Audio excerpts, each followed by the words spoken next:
নমস্কার বন্ধুরা, PPD easy কুকিংয়ে আপনাদের সকলকে স্বাগত। আমার আজকের রেসিপি বাঁধাকপির পনির কারি। পনিরের তরকারি তো আমরা অনেকেই খেয়েছি, তবে বাঁধাকপি দিয়েও যে পনির বানানো যায় সেটা হয়তো অনেকেই জানেন না।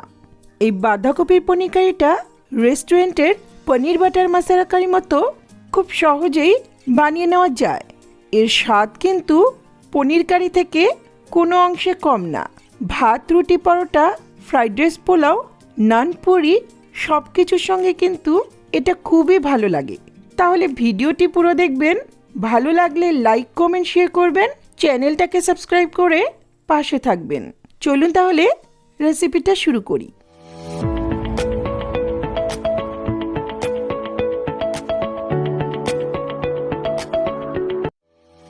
সবার প্রথমে একটা সাদা বাঁধাকপির ভেতরের সাদা অংশটা বড় বড় টুকরো করে জলে ভাপিয়ে নেব।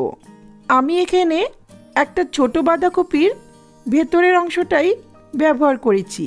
ভেতরের অংশটা ব্যবহার করলে দুধের পনিরের মতনই সাদা হবে। একই সঙ্গে দিচ্ছি একটা বড় সাইজের টমেটো, 3 ইঞ্চি আদা, 2-3টে শুকনো লঙ্কা বা পাকা লঙ্কা। এগুলোকে 5-7 মিনিটের মতো গরম জলে একটু সেদ্ধ করে নিতে হবে। 5-7 মিনিট ফুটিয়ে নেওয়ার পর ঢাকাটা তুলে নিলাম। এখন এগুলো জল থেকে ছেঁকে তুলে নিচ্ছি। আমি ছোট একটা বাঁধাকপির 4 ভাগের 3 ভাগ ইউজ করেছি। এর পরিমাণটা একটু দেখে আন্দাজ করে নেবেন। পেঁয়াজ রসুন দিয়ে করতে চাইলে রসুন আর পেঁয়াজটাও একটু ভাপিয়ে নিতে পারেন। এখন এটা নামিয়ে নিয়ে খুব ভালো করে ঠান্ডা করে নেব। এটা ঠান্ডা হলে বাঁধাকপিগুলো ছোট ছোট টুকরো করে দিয়ে দিচ্ছি। গোটা দিলে এগুলো পেস্ট বানাতে অসুবিধে হবে, তাই অবশ্যই কেটে দিতে হবে। শুধু বাঁধাকপিগুলোকে মিহি করে পেস্ট বানিয়ে নেব।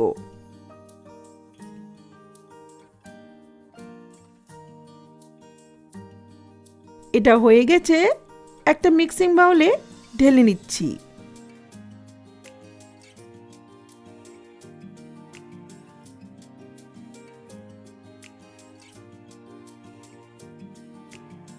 এখন এটা একপাশে রেখে ওই একই ব্লেন্ডিং জারে টমেটো, আদা, সেদ্ধ করা লাল লঙ্কা আর কাঁচা লঙ্কা নিয়ে নিলাম। এখন আগে থেকে ভিজিয়ে রাখা 5-6টা কাজু বাদাম আর 1 টেবিল স্পুন মগজদানা জল সমেত দিয়ে দিলাম। কাজু আর মগজের মধ্যে যে কোনো একটা দিতে পারেন। এখন এর মিহি পেস্ট বানিয়ে নেব। এখন বাঁধাকপিটাতে দিচ্ছি খুব সামান্য একটু লবণ, 1/4 টিস্পুনের মতো চিনি। যেহেতু পনির বানাচ্ছি তাই সামান্য একটু মিষ্টি মিষ্টি হলেই ভালো লাগবে। একটু মিশিয়ে নিয়ে দিচ্ছি 2-3 টেবিল স্পুন গুঁড়ো দুধ। অল্প একটু গুঁড়ো দুধ দিলে দুধের পনিরের মতো টেস্ট পাওয়া যায়। একই সঙ্গে দিচ্ছি 4-5 টেবিল স্পুনের মতো মিহি চালের গুঁড়ো।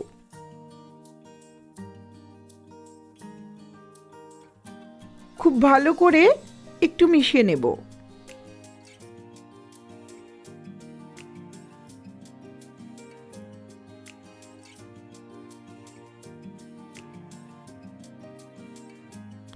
একটু মিশিয়ে নিয়ে দিচ্ছি 1 টেবিল স্পুন ঘি।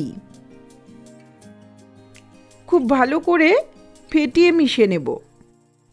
চাইলে এটা 10-15 মিনিটের মতো রেস্টে রাখতে পারেন।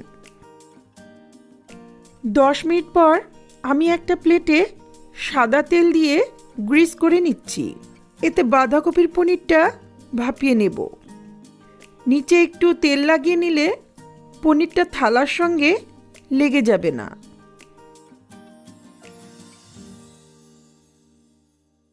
এখন এই বাঁধাকপির মিশ্রণটাকে এই প্লেটের মধ্যে ঢেলে দিচ্ছি।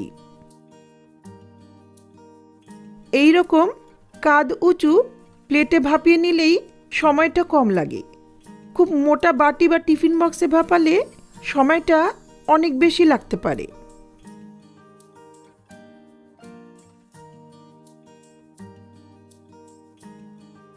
এখন একটা স্প্যাচুলা বা খুন্তি দিয়ে ওপরটা সমতল করে নিচ্ছি। এটা হয়ে গেছে, এখন এটা ভাপিয়ে নেব। একটা বড় কড়াইতে প্রায় 1 কাপ মতো জল গরম করে নিয়েছি। তার মাঝে একটা স্ট্যান্ড বা প্লেট বসিয়ে তার উপর এই প্লেটটা বসিয়ে দিচ্ছি। গ্যাসের ফ্লেমটা লো মিডিয়ামে রেখে ঢাকা দিয়ে 20-25 মিনিটের মতো ভাপিয়ে নেব। শেষের দিকে ঢাকাটা তুলে একটা কাঠি দিয়ে চেক করতে পারেন পনিরটা তৈরি হয়েছে কিনা। 20-25 মিনিট পর পনিরটা রেডি হয়ে গেছে।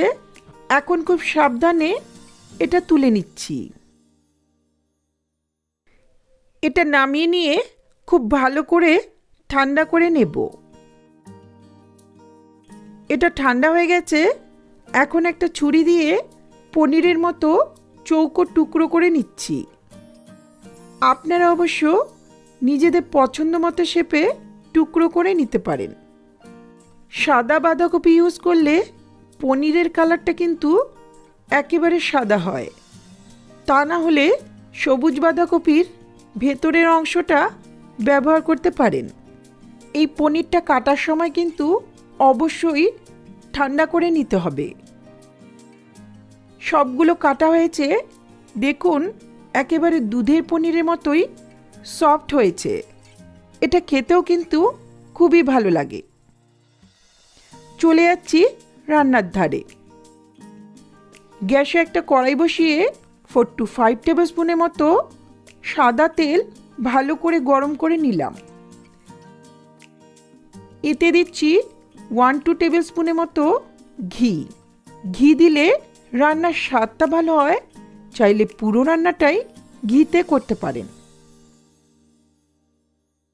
তেল ঘিটা ভালো করে গরম হলে এখন ফোড়ন দিচ্ছি 2 তেজপাতা, 2-3 ইঞ্চি দারচিনি, 3টে ফাটানো এলাচ, 1/2 টিস্পুন গোটা জিরে আর 2 শুকনো লঙ্কা। ফোড়নটাকে কয়েক সেকেন্ড ভেজে নেব। ফোড়ন ভাজার সুন্দর গন্ধ বেরোলে গ্যাসের ফ্লেমটা একেবারে লোতে রেখে দিচ্ছি 1 টিস্পুন হলুদ গুঁড়ো, 1/2 টিস্পুন লাল লঙ্কার গুঁড়ো। তেলের মধ্যে দিলে রান্নার রঙটা কিন্তু সুন্দর হবে। একটু নেড়ে নিয়ে সঙ্গে সঙ্গেই দিচ্ছি আদা, লঙ্কা আর টমেটোর পেস্ট। এখন আর জল দিচ্ছি না, তাই ব্লেন্ডিং জারটি ভালো করে কেচে দিয়ে দিচ্ছি। একই সঙ্গে দিচ্ছি 1 টিস্পুন জিরের গুঁড়ো আর 1 টিস্পুন ধনের গুঁড়ো। লো মিডিয়াম ফ্লেমে মশলাগুলোকে ভালো করে কষিয়ে নেব। যেহেতু কাজু দেওয়া হয়েছে তাই ক্রমাগত নাড়তে হবে, তা না হলে নিচ থেকে পুড়ে যেতে পারে। মশলাগুলো কষানো হলে এর থেকে তেলটা বেরিয়ে এসছে। এখন ব্লেন্ডিং জারটি 1.5 কাপ মতো গরম জলে ধুয়ে দিয়ে দিচ্ছি। একই সঙ্গে দিচ্ছি স্বাদ মতো লবণ, 1/4 টিস্পুনের মতো চিনি। যেহেতু পনির রান্না হচ্ছে তাই সামান্য চিনি দিলে কিন্তু স্বাদটা ভালো হয়। খুব ভালো করে মিশিয়ে নিয়ে 5 মিনিটের মতো মিডিয়াম ফ্লেমে ঝোলটাকে ফুটতে দেব। 5 মিনিট পর এখন কেটে রাখা পনিরটা দিয়ে দিচ্ছি। আমি পনিরটা ভেজে দিচ্ছি না, আপনারা চাইলে হালকা ঘি বা বাটারে একটু ভেজে দিতে পারেন। তবে ভাজার প্রয়োজন হয় না, এটা এমনিতেই কিন্তু খুবই ভালো লাগে। ভালো করে মিশিয়ে নিয়ে 5 মিনিটের মতো মিডিয়াম ফ্লেমে রান্নাটা হতে দেব। 5 মিনিট পর রান্নাটা হয়ে এসছে। পনিরগুলো কিন্তু কোনোভাবেই ভেঙে যায় না। এখন সবশেষে 1 টিস্পুন রোস্টেড কাসুরি মেথি হাতের তালুতে ঘষে দিয়ে দিলাম। একই সঙ্গে দিচ্ছি 1 টিস্পুন গরম মশলার গুঁড়ো। যেহেতু রেস্টুরেন্ট স্টাইল মশালা পনিরের মতো রান্নাটা করছি, তাই কাসুরি মেথি দিচ্ছি। যদি না থাকে ঘি আর গরম মশলাতেও রান্নাটা কিন্তু বেশ ভালো লাগে। আর রান্না করব না, ভালো করে একটু মিশিয়ে নিয়ে ঢাকা দিয়ে কিছুক্ষণ রেখে দেব। কিছুক্ষণ পর দারুণ স্বাদের বাঁধাকপি দিয়ে পনিরের রেসিপি সার্ভ করার জন্য রেডি। দেখুন, দেখে কেউ বুঝতে পারবে না এটা দুধের পনির না বাঁধাকপির পনির। এটা দেখতে যত ভালো লাগছে, খেতে কিন্তু অসাধারণ লাগে। এই বাঁধাকপি পনির কারি ফ্রাইড রাইস, পোলাও, নানপুরি, পরোটা, রুটি, এমনকি গরম ভাতের সঙ্গেও খুবই ভালো লাগে। তবে আগে যদি ট্রাই না করে থাকেন, একবার হলেও আমার মতো করে রেসিপিটি ট্রাই করে দেখুন। আশা করছি রেসিপিটি আপনাদের ভালো লাগবে। ভালো লাগলে লাইক, কমেন্ট, শেয়ার করবেন। আর চ্যানেলটাকে সাবস্ক্রাইব করে পাশে থাকা বেল আইকনটা অবশ্যই প্রেস করবেন, যাতে আমার ভিডিওর নোটিফিকেশনগুলি আপনাদের কাছে সহজেই পৌঁছে যায়। ধন্যবাদ।